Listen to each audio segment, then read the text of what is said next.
and I shouldn't. I think you know that we celebrated the life of Bob Carter yesterday. And so we certainly want to keep Gail and her family in our prayers. Bob was one of the kindest men I think I've ever met. Just a wonderful man. As I put his homily together, I couldn't think of anything that was distasteful, negative in any way. He was just a wonderful man. Probably the best way to explain Bob is he was a gentleman, a true gentleman. Just a kind man. So anyway, keep Gail in your prayers. And she said to me, Bob was my rock. And so we'll certainly keep that on Gail and see how she's doing. Our reading today is from the Gospel of Luke. Jesus said, I came to bring fire to the earth, and how I wish it were already kindled. I have a baptism with which to be baptized, and what stress I am under until it is completed. Do you think that I have come to bring peace to the earth? No, I tell you, but rather division. From now on, 5 in one household will be divided, 3 against 2 and 2 against 3. They will be divided, father against son and son against father, mother against daughter and daughter against mother, mother-in-law against her daughter-in-law, and daughter-in-law against mother-in-law. He also said to the crowds, when you see a cloud rising in the west, you immediately say it is going to rain, and so it happens. And when you see the south wind blowing, you say, there will be scorching heat, and it happens. You hypocrites! You know how to interpret the appearance of earth and sky, but why do you not know how to interpret the present time? The Word of God for the people of God. Please be seated. Well, grace and peace to the disciples of Jesus. Have you ever noticed how many warning signs you pass by in the average day? Signs like, do not enter, school crossing, caution, wet floor. A trade school in Great Britain came up with an eye-catching warning sign to post in its factories.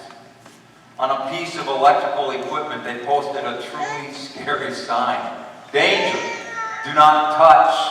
Not only will this kill you, it will hurt the whole time you are dying.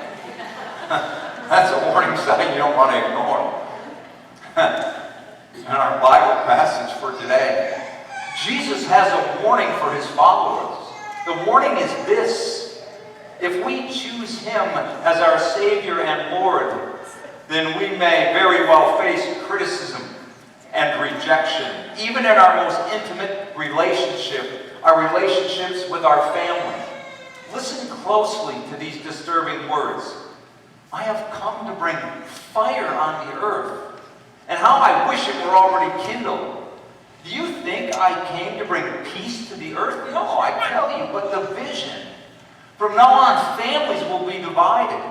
Father against son, and son against father. Mother against daughter, and daughter against mother. Mother-in-law against daughter-in-law, and daughter-in-law against mother-in-law. This is a difficult passage. We want Jesus to give us peace in our homes and in our world. Jesus is saying to us that his coming into the world may very well bring not peace, but tension and division. Divisiveness is no stranger to most of us. Today we are divided over politics, values, lifestyles, culture, ethnicity. We want our churches to be the voice of unity and peace in our culture, and that is part of our calling. But there are numerous examples in the Bible of Jesus' mission upsetting the status quo of religion and politics and culture and relationships. It is the reason Jesus was killed. It's the reason that his followers were persecuted, falsely accused, thrown into prison, tortured. It's why people say that you should never talk about politics, religion, or money in polite company. How do we deal with that? It's important to remember, first of all, that wholehearted commitment always creates tension. Complete commitment to one thing requires rejecting any competing commitments. Certain options are off the table. That's why people have a hard time committing their heart, their energy, their time, their money, their future to a cause, to a relationship, to a belief. Commitment is scary. It requires discipline. It requires sacrifice. It requires giving up what feels good right now for what satisfies forever. J.T. Moreland, in his book, Apologetic Reasoning in the Christian Mind, tells of sharing his faith with a college student at the University of Vermont. The student was a believer in ethical relativism. Here's how a believer in ethical relativism would express his faith. Whatever is true for you is true for you. And whatever is true for me is true for me. But no one should force his or her views on other people, since everything is relative. In other words, believe whatever you want. No need to pick a side. Moreland writes, I knew that if I allowed him to get away with ethical relativism, there could be for him no such thing as real objective sin measured against the objective moral command of God, and thus no need for a Savior.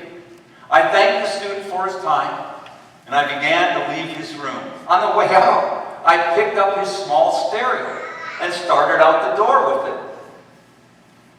Hey, what are you doing? He shouted. I'm leaving your room with your stereo, I said. You can't do that, the student shouted. Moreland retorted, I happen to think it's permissible to steal stereos if it will help a person's religious devotions. And I myself could use a stereo to listen to Christian music in my morning devotions. Now, I would never try to force you to accept my moral beliefs in this regard, because as you said, everything is relative, and we shouldn't force our ideas on others. But surely you aren't going to force on me your belief that it is wrong to steal your stereo, are you?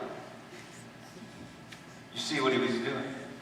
Moreland confronted the student's desire to believe in ethical relativism in certain areas of his life, and ethical absolutism in other areas. He went on to say, believe it or not, the student honestly saw the inconsistency of his behavior and said a few weeks later, I was able to lead him to Jesus Christ. Wholehearted commitment is rare in our world, so it automatically creates tension.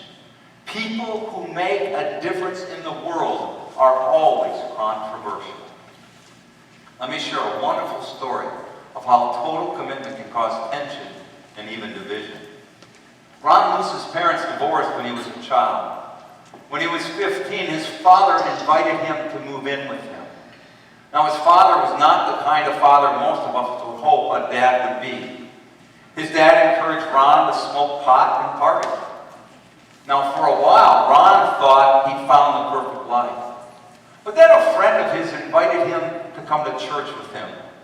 This little church was alive with joy, and the pastor's message connected with Ron, and he chose to become a follower of Jesus Christ. The joy he discovered changed his life. He stopped smoking pot and partying and began sharing his faith with all his friends. The result of that was that not long afterwards, his father and stepmother kicked him out of the house. They said they didn't want a Jesus-freak living with them. So at 16 years old, Ron was temporarily homeless and living out of his car. Ron's pastor took him in. With the support of his new family, Ron Luce graduated from high school and college and went into the ministry. Today, he is the co-founder and president of Teen Mania Ministries, where he devotes himself to spreading the message of God's hope and love to teenagers. At 16 years old, Ron Luce's life was changed. But so too was his commitment to Jesus. And that changed his life radically. Do you think I came to bring peace on earth, Jesus said? No. I tell you, I come to bring division. Jesus warns us, wholehearted commitment always creates tension. But wholehearted commitment also creates passion. Jesus uses the imagery of fire to explain his mission on earth. I have come to bring fire on the earth. Now, usually we think of fire as a destructive force, but fire can be also a couple of other things that are very positive. Fire can symbolize passion. Wholehearted commitment creates passion as well as division. Fire brings new life. Jesus knew that the fire that was kindled in him would be kindled in his followers after his resurrection. He also knew that everyone who had the fire burning within them would find that this fire would burn away their old life, their old priorities, their old vanities. Fire destroys, but it also purifies. Reverend Megan Feldmeyer knows the devastating effects of fire particularly well. Sometime back, they swept through her hometown of Colorado Springs, Colorado. However, while researching wildfires, she discovered that also they serve a useful purpose in creating new life. She writes, a forest that is affected by fire experiences something called plant adaptation. In this, plants and trees often adapt to be more resistant to fire. They become stronger and more resistant in the face of future danger. Also, there is increased growth in the forest after a fire. The heat from the fire triggers the dormant pine cone seeds to pop open and land in the charred and ashy soil, which is a mysteriously rich soil for new life to spring forth. Fire releases new life. Why do you think the cross, a symbol of suffering and death, represents the followers of Jesus Christ? We want the church to be a beacon of peace in our society. We want our faith in Jesus to bring peace and unity and understanding to our families, our towns, our world. The life, the death, and resurrection of Jesus brings peace to our hearts. But it also marks the greatest dividing line in human history. Either you are for Jesus or you are against him. Either you are seeking a world of righteousness, justice, and love, or you are not. I promise you, commitment to Jesus will enable you to face the trials one may face when serving him. But honestly, we can't have it both ways. At some time in our life, we have to pick a side.